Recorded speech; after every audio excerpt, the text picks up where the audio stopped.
Uh, I am Joachim Pissarro, Professor Emeritus at the City University of New York in History of Art. And before the pandemic, I, together with about 4 or 5 partners, created a couple of companies that are linked together, so companies that are in partnership with each other, in order to develop private museums worldwide. And I was fascinated by your talk, by the way, because really the interchanges, the nexus of connections, the dialogues, the very difficult dialogues between powers that are not often in good terms, is a subject that often comes to us as well. And in effect, it's very interesting because the way you are describing Armenia on a geopolitical scene, I could say by analogy, I hope you don't mind, that maybe the museum world offers a similar horizon by which there is no need for a visa. There's a conjunction of differences that, when you talk about art, you leave behind the political disagreements and so on. So this is something I would love to continue to talk with you about. So I would say that briefly said, in the 21st century, so in the past quarter of a century, which just started a few days ago, in 25 years, there is an absolute unprecedented quantum leap, you might say, in the history of museology.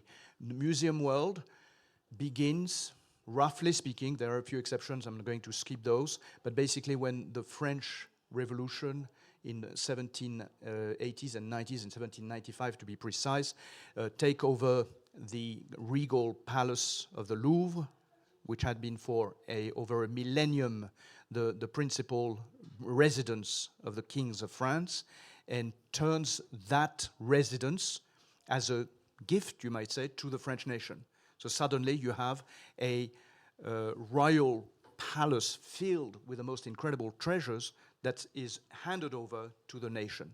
And that becomes the model for museums, I would say in the Northwest part. By the Northwest, I mean it in the economic world, right? So we mean the Western European and North American world. We tend to forget that very soon after the opening of the Louvre, the Pennsylvania Academy in outside Philadelphia opens like a few decades afterwards. So the European and the American models really follow each other very closely. They emulate each other.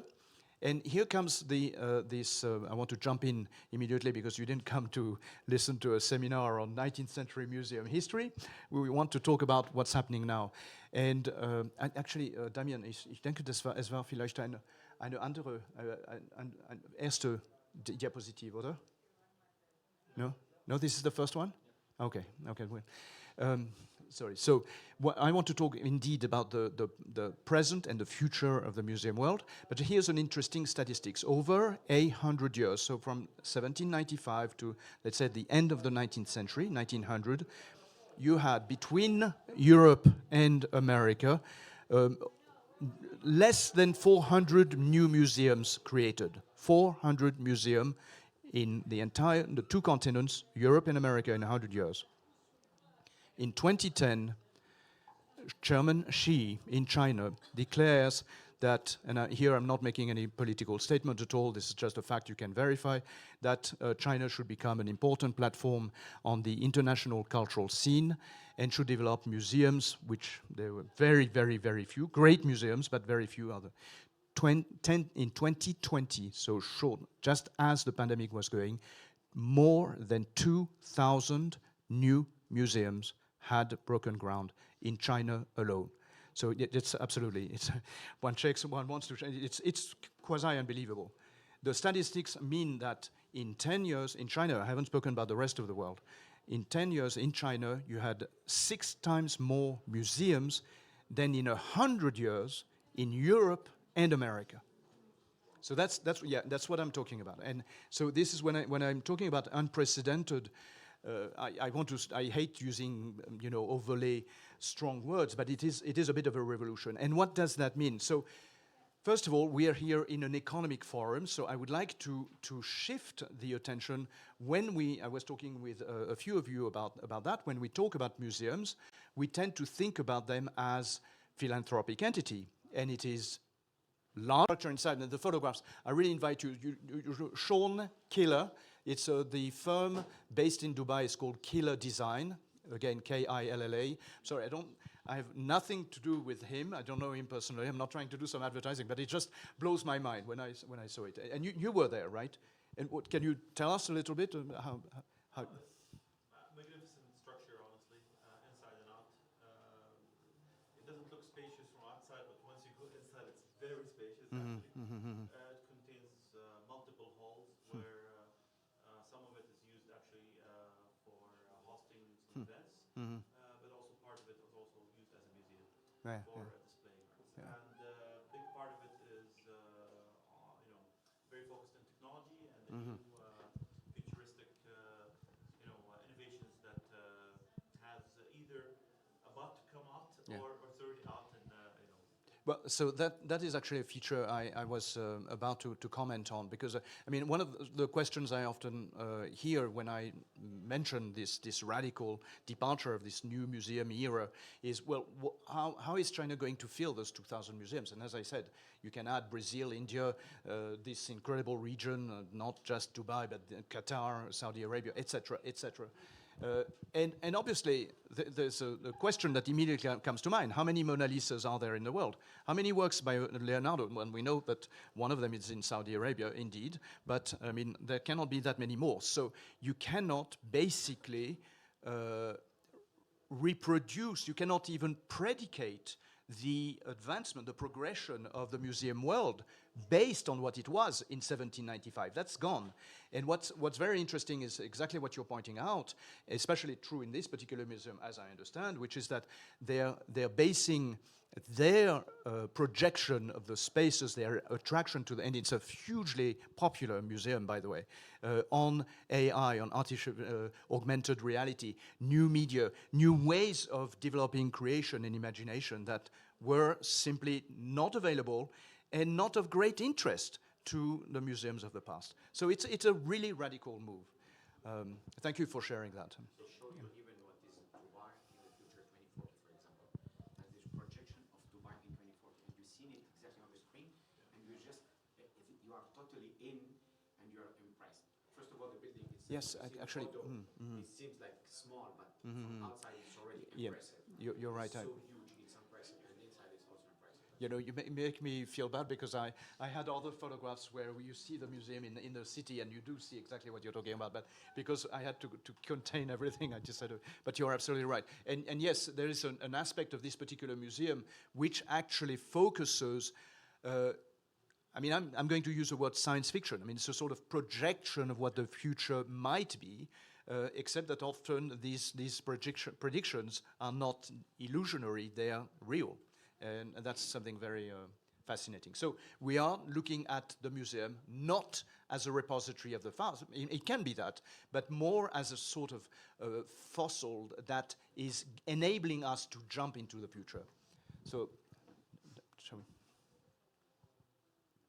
So I wanted to, given again the fact that the Davos Lodge is about economic facts, I wanted to throw some of those facts which are quite surprising to myself as well. Me being an art historian, I mean, I never knew that the art and cultural activity worldwide generates a $1.10 trillion per year. That's not a small sum.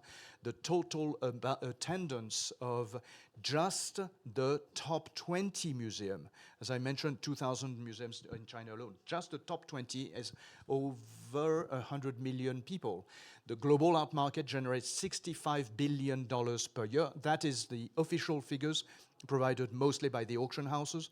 We don't know how much of the private market you can add to that. Art sales in China. So China is undoubtedly the number 2 in the art market, and if you ask me, I wouldn't be surprised at all if in the current decade or so it will surpass not only America but other countries are right behind as well. So it's a fascinating moment we are witnessing. auction totals 20.1 billion people. A very interesting figure here, the notion of art tourism. I don't know if you came across that concept, that notion, but there are now millions of people who travel across the world, who would say, go to Dubai to see the museum there. Go to, we know about the Louvre, yes, about 10 million visitors come to the Louvre just to see the Louvre, but that is happening all over the globe. And again, the economic impact generated by this is $4 billion, not a small sum. And finally, yes, the top number of visitors, I was a little surprised here. I would have thought it would have gone over 1 million people, but the most popular exhibition last year was the Vermeer exhibition that some of you must have seen or heard about, certainly in Holland, 650,000 people. So just to give you a sense of this colossal unfolding of these new realities that match the economic of the Museum of the Future. So this particular creature, we might call it, I mean, it looks almost animalistic in a way, you know, is very close to my heart for a number of reasons, because I was in my early 30s when this museum came up, and I reviewed it for an art history magazine. I was so blown away by this museum, I just couldn't believe it. It opened up to the public in 1997, and what I absolutely had no idea about was that the guy who was programming this museum, so you have in the museum world the architect, who's the hero, and he gets all the attention, he gets a large chunk of the money for the museum, but there's behind the curtain the person who makes it real, the person who makes sure that, and it's thousands and thousands of pages and years of effort which sort of go unnoticed, not unnoticed by the architect, but unnoticed by the public. So this is this company called Paratus Group, and this is the group with whom I am working now. The founder, Andy Klemmer, has become one of my very close friends. We had no idea we would be one day working together. But let's go back to this, because Bilbao, any of you have been to, wow, I mean, we're in a very cultured group here. This is incredible. Thank you again, but wow, Dubai, Bilbao, I'm simply impressed. What I'm telling you is truly, again, stats, you know, facts that you can verify. First of all, the northwest of Spain, so-called Pays Basque, was, when I grew up in 1970s, 80s, devastated by terrorism, the Basques wanting to blow up both Madrid and Paris and wanting to be independent from both countries. It was definitely a place where you didn't want to be caught. And it was a totally depressed zone, economically speaking, 60-70% unemployment, one of those post-industrial cities with crime, etc. And why the Spanish government decided to choose this place remains, to me, slightly mysterious, because this was not your obvious first choice. Anyway, they did this, and overnight, I mean, I'm not going to say this is a rule, okay? This is probably a bit of an exception, but nonetheless, it's a very telling exception. Pretty much overnight, in terms of investments, 2.5 years later, the investors, be it the Basque government, the Spanish government, various private investors, the Guggenheim Foundation, etc., got their money back in 2.5 years. Yes, it's, again, this is not the rule, but it says something. And the cost of the building of this particular entity was $100 million. Of course, today, you would need to multiply this by 3 or 4 times.